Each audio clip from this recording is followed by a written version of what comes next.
नमस्कार. मी गुलाबराव खंडागळे, तंत्र समन्वयक, संभाजीनगर. नानाजी देशमुख संजीवनी प्रकल्पाअंतर्गत शून्य मशागत तंत्रज्ञान ह्यामध्ये मी काही तणनाशकाची माहिती देत आहे. आता आपण जी अनुभव आहे तोच मी तुमच्या पुढे विशद करत आहे. काही शेतकऱ्यामध्ये हे काही औषधाबद्दल थोडंसं संभ्रम झालेला आहे की पाऊस पडतो, पाऊस एक पडतो, कमी पडतो थोडा, पण कमी पाऊस पडल्यामुळे काही तणं ताबडतोब लगबगीनं उगतात. मग हे तणं उगले, गवतं उगले की आपण कापूस लागवड करण्याची तयारी करतो. परंतु याच्या अगोदर सर्व शेतकरी बांधवांना, शून्य मशागत लाभार्थी शेतकरी यांना माझी अशी कळकळीची विनंती आहे की त्यांनी की पीक कुठलंही लावलेलं नाही, पण गवतं शेतात झालेली आहे, कुठं आहे.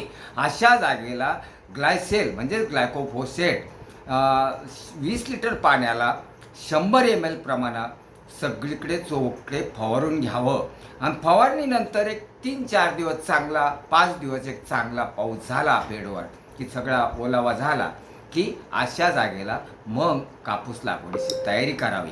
आणि कापूस लागवड तयार झाले की त्याच दिवशी तुम्हाला कापूसाची बॅग आणि मागे लगेच पाठीमागं पंप, तो आहे पेंडीमिथिलिनचा.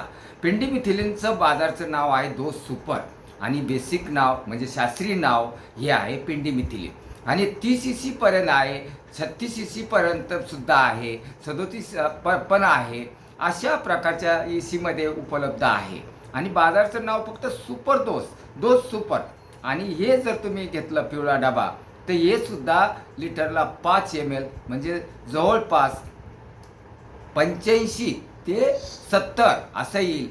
कोणाचे 15 लिटरचे आहे तर 75 ml येईल, कोणाची 16 लिटरची तर एका लिटरला 5 ml प्रमाणे ते फवारावं. म्हणजे 16 असेल तर 80 ml पर्यंत फवारणी ती पेंडीमिथिलिनची त्याच दिवशी म्हणजे 36 तास ते 48 तासाच्या आत ती फवारणी करून घ्यावी. आता इथं काय होईल, पहिलं तण मरून गेलेलं आहे आणि 4 दिवसा अगोदर, 5 दिवसा अगोदर, 6 दिवसा अगोदर तुम्ही ग्लायसेल मारून घेतलेला आहे, पूर्णतः गवत मिळेल. परंतु काही तणांची बियाणं जमिनीत असल्यामुळे हे पेंडीमिथिलिन लागवड पूर्व म्हणजे उगवणी पूर्व हे मारून घ्यावं. आत्ता याच कापसामध्ये उगवणीनंतर आजच औषध समजून घ्या तुम्ही. आणि उगवणी झाली, 1 महिना 1.25 महिना झाला, परत गवत आली. मग गवतं आली, इथं काय करायचं आहे, पहिलं 1 महिनाभर गवत येऊ द्यायचं आहे. आणि चांगल्या 2-4 पानावर 5 पानावर गवत आलं की इथं तुम्हाला बाजारात डोझोमॅक्स म्हणून एक औषध आहे आणि त्याचं बाजारचं नाव डोझोमॅक्स आहे. ही आपण कापूस पिकातली तणनाशकं जाणून घेत आहोत.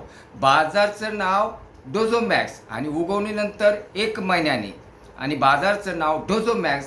आणि त्यामध्ये सक्रिय घटक आहेत किंवा त्याच्यामध्ये बेसिक नेम आहे किझोलोफास इथाईल हे समजून घ्या.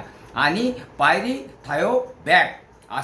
पायरीथायोबॅक सोडियम 10% आणि किझोलोफास 5% हे त्याच्यात कंटेंट बघून घ्या. आणि बाजारचं नाव डोझोमॅक्स बघून घ्या. आणि हे कंटेंट त्याच्यात आहे तो डबा तिथं खरेदी करावा तुम्ही. आणि साधारण 50 ml प्रति टाकी म्हणजे 20 लिटरची टाकी आहे आपली, 40 ते 50 ml हे 1 महिन्याने उगवणीनंतर 1 महिन्यांनी कापसाला हे फवारून घ्या. आज आपण कापसाची औषधं जाणून घेतली आणि दोन्ही औषधं जे संभ्रम झालेला आहे की ग्लायसेल प्लस पेंडीमिथिलिन म्हणजे तण आणि बीज हिची कंबाईन जी आहे ती नको आहे आपल्याला. ही थोडीशी 8-10 दिवसाच्या अंतरानं म्हणजे आत्ता आहे ते ग्लायसेल, कुठे गवत उगलं आणि 1-4 दिवसाला चांगला पाऊस काही भागात झालेला आहे, काही भागात राहिलेला आहे पाऊस. अजून सर्वशाम पाऊस नाही, परंतु दोन्हीमध्ये 8-10 दिवसाची विसंगती पाहिजे. ती आहे ग्लायसेल आणि पेंडीमिथिलिन. आणि पेंडीमिथिलिन लागवडपूर्व आहे, ग्लायसेल हे अवकाळी पाऊस, वळवाचा पाऊस किंवा मृग नक्षत्राचा पहिला पाऊस झाला की रानं हिरवी व्हायला लागते, त्यावेळेस तुम्ही ग्लायसेल फवारू शकता. आणि ती आहे 100 ml प्रति पंप. धन्यवाद.